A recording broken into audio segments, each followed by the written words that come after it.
Hakastep arpsantarik naitung arjarap saw kirunar kiba amla bantip bagi dei ki ai kila ther du petrol bam hayeng ka kong juli lengdo hachalu para kani ke jingja kala jag hapor nyau buje ne nyau stang ai hadian bagi tei kirunar kila kawang shwa di kimau ya ka tege yeng uba silvester nong tuer sp ke is kasels leitho bagirunar kiwan nak benta bashadian ka tege yeng bat ther petrol bam ka dak ba pentep bala bercesta mukot dumai kini kejingja ula ong baka trai yang kamdan ketika yeng henrai kidan taki basawai kiba buan nakihi kidai kibar jela. I was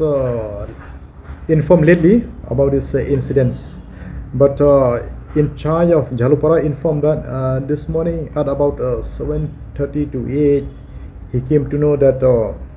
somebody miscreant pelted stones, and after that they throw one petrol bomb in Jalupara area, that is in the roof of resident of Srimati Julie Lendo. Of course, in that she's not staying, but the tenants were staying there, and some non-tribals were staying. During inquiry by the in charge there, luckily no damage. Yes, that petrol bomb is a blast, but then no damage whatsoever. And in this connection, inquiry is still going on. And we'll do everything. We'll let Stone know on turn. We'll do everything. We'll check it out from all available sources, this and that. But as of date, as I say, no one injured, and a case will be accordingly will be registered in the Lumdingri police stations. No eyewitness were there, but I'm sure more than one.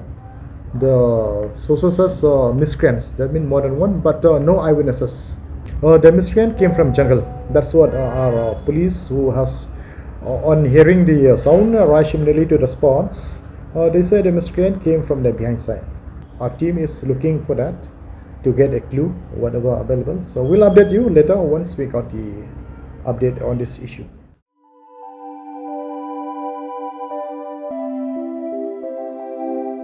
Kon ba iet ngiju shajing ba man la kasngi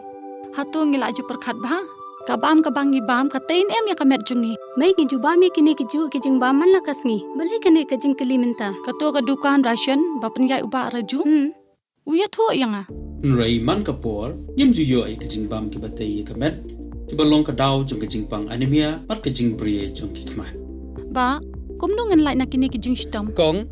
nangkong pide ban pen melen ban bam ya kijing bam ki ba pha hakrukom bam jong pi bunsen ki long kmi bat ki khulung khana yo yakini kijing pang namar kim yo ya kijing bam bantei ya kamen ka sarkar kelas dang ya ka food fortification ha ukhaw ata mlu kadut bat ka umpnyang bam baro kindon kijing bam ka bantei kum ka iron folic acid vitamin B12 iodine zinc vitamin A bat vitamin D yakini baro kila ban yo na kijing bam badi ha ki dukan ration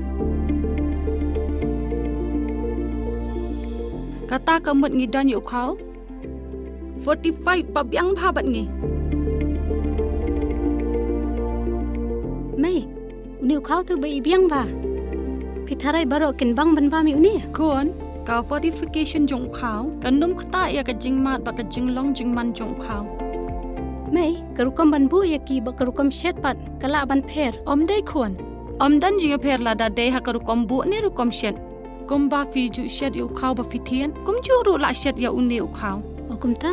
te khon ka jing bam ba ai ka kwat ka khya bat ka ba ai bor ka met ka phat bat ka bor per khat jungi hato dang dan ki jing bam ba kham bha ban ya uni hoit mai fikran ya ka badai sisha Lawan Ra Shafi Lingba ko office jong Commissionerate of Food Safety Meghalaya